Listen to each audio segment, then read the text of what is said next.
अगस्त 2021 में supreme court का एक ऑर्डर आया और वहां से गर्ल्स के लिए एक नई दिशा और नई अपॉर्चुनिटी खुली।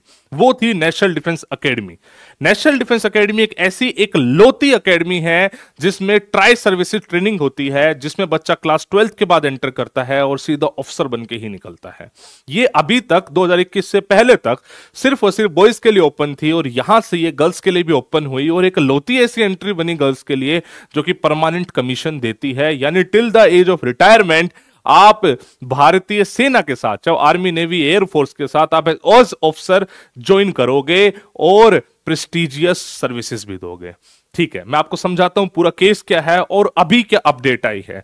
देखिए 2021 में आई इस अपडेट के बाद नेशनल डिफेंस एकेडमी के दरवाजे खुले लड़कियों के लिए। उस टाइम पे बहुत सारे क्वेश्चन मार्क थे, क्या लड़कियां उस ट्रेनिंग से मतलब रूबरू हो पाएंगी, एक्चुअल में क्या उनके अंदर इतनी स्ट्रेंथ होती है, बिकॉज 3 साल की बहुत ही हार्ड ट्रेनिंग एनडीए की बोली जाती है। मैं आपको बता दूं खुशी के साथ कि इस बार मई 2025 में पहला एनडीए का बैच पास आउट हो रहा है और जो ऑफिशियल रिपोर्ट एनडीए की तरफ से आई है वो ये है कि पिछले 3 साल में 126 गर्ल्स ने total national defence academy join करी है और सिर्फ 5 ने एकेडमी को लेफ्ट करा है। आप बोलोगे सर 5 लेफ्ट कर दी, अरे भाई साहब मैं आपको बता दूं पीछे न्यूज में इतना ज्यादा चल रहा था कि कितने लोगों ने अभी तक एनडीए छोड़ा है बिकॉज ट्रेनिंग मतलब बोल रहे थे ट्रेनिंग इतनी हार्ड है, ये है वो है टाइप्स में। वैसा ऐसा कुछ है नहीं, बहुत ही गलत तरीके से उस चीज को प्रेजेंट करा गया था। उस मतलब उस चीज में उस तरीके से भी नहीं हमें देखना चाहिए, लेकिन ये रेशो बहुत ही अच्छी है। और अगर मैं बात करूं कि कौन सी स्टेट ने सबसे ज्यादा कंट्रीब्यूट करा है तो हरियाणा, अकेले हरियाणा ने पिछले 3 साल में 35 गर्ल्स दी है एनडीए में, उसके बाद यूपी में, फिर राजस्थान से 13। हाँ और भी है, जैसे दिल्ली ने 5 दी है, छत्तीसगढ़ ने दी है, जम्मू कश्मीर ने दी है, हिमाचल ने भी 4 दी है। That is all right, but Haryana contributed the most. जिस बच्चे को नहीं पता कि जिस पेरेंट को नहीं पता कि ये है क्या एग्जामिनेशन सर क्या है, थोड़ा सा डिटेल में बता दो। तो नेशनल डिफेंस एकेडमी भाई साहब एक ऐसा एग्जाम है जो साल में 2 बार होता है। क्लास 12th में रहते हुए बच्चा और क्लास 12th के बाद इस एग्जाम को दे सकता है। पिछले 5 साल से एलडब्ल्यूएस इस एग्जाम की तैयारी करा रहा है और ना जाने कितने बच्चे आज की डेट में नेशनल डिफेंस एकेडमी ज्वाइन करके अंडर ट्रेनिंग है और लड़कियां पास आउट भी हो रही है इसी पहले बैच की। चैनल पे वीडियोस भी अपलोडेड है। मैं जो पहला बैच था उसमें मैंने लड़कियों के इंटरव्यू भी लिए थे जो अपनी स्टूडेंट थी और वो जर्नी चलती ही जा रही है। हम दिल और जान से मेहनत कर रहे हैं ताकि बच्चा यहाँ पे पहुंचे और अपना करियर बनाए इतनी प्रेस्टिजियस सर्विसेज में। राइट, आप भी अगर किसी भी स्टेज की रिटर्न की एसएसबी की तैयारी करना चाहते हैं तो एलडब्ल्यूएस के ऑनलाइन व ऑफलाइन कोर्सेज से जुड़ सकते हैं। कंप्लीट डिटेल आपको टीम दे देगी, दिए हुए नंबर पे बातचीत कर रही है।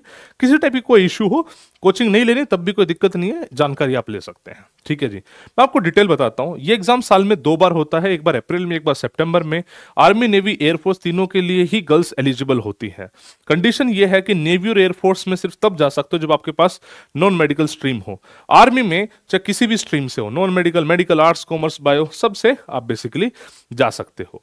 ये परमानेंट कमीशन है, जैसे कि मैंने बताया till the age of retirement you will be serving. Right, eligibility की बात कर ले तो 15.5 से 18.5 साल आपकी एज होनी चाहिए जब आप फॉर्म भर रहे हो। नॉर्मली फॉर्म भरने से लेकर एकेडमी ज्वाइन करने में 1 साल का समय लगता है, तो 16.5 से 19.5 साल में आप एकेडमी में एंटर करने चाहिए। हर नोटिफिकेशन में प्रॉपर डेट लिखी होती है, कौन कौन सी डेट ऑफ बर्थ वाले बच्चे एलिजिबल है। सारी स्ट्रीम्स इसके लिए एलिजिबल होती है। अगर पेपर पैटर्न की बात करें तो पहले रिटर्न एग्जामिनेशन होता है। रिटर्न एग्जामिनेशन 900 मार्क्स का होगा, जिसमें 300 मैथमेटिक्स का होगा, 600 जीएटी का होगा। मैथमेटिक्स का जो सिलेबस होता है वो क्लास 11th एंड 12th का सिलेबस होता है। जीएटी की फुल फॉर्म होती है जनरल एबिलिटी टेस्ट, जिसमें इंग्लिश, जीके और साइंस आता है।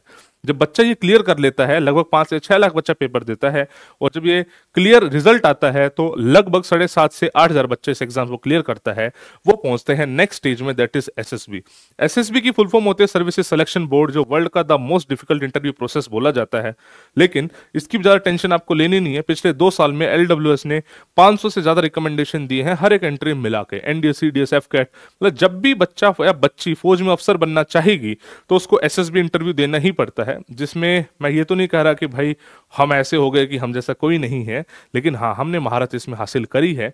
जब बच्चा एसएसबी क्लियर कर लेता है उसके बाद उसके मेडिकल होते हैं, देन मेरिट आती है, फिर उसका ज्वाइनिंग लेटर आता है, बच्चा एकेडमी ज्वाइन करता है और अपनी ट्रेनिंग स्टार्ट करता है। 3 साल की ट्रेनिंग एनडीए में, उसके बाद 1 साल की ट्रेनिंग रिस्पेक्टिव अकेडमीज में। जैसे अगर बच्चा आर्मी कैडेट है तो आईएम में जाएगा, नेवल कैडेट है तो आईएनए जाएगा, एयरफोर्स कैडेट है तो एएफए जाएगा, और अल्टीमेटली वहां से जब पास आउट होगा 1 साल के बाद तो एज ऑफिसर कमीशन होगा। आर्मी में लेफ्टिनेंट के पद पे, एयरफोर्स में फ्लाइंग ऑफिसर के पद पे, एंड नेवी में सब लेफ्टिनेंट के पद पे। तीनों इक्विवेलेंट है, तीनों सब कुछ सेम है, बस फोर्सेज अलग अलग फोर्सेज में अपने रोल अदा बच्चा कर रहा है। ये कंप्लीट जानकारी थी। कुछ और डिटेल चाहिए हो किसी भी टाइप की तो do let me know, I will try to help you out and आपको सारी जानकारी मैं देने की कोशिश करूंगा। ठीक है भाई, सी यू देन। जय हिंद, जय भारत।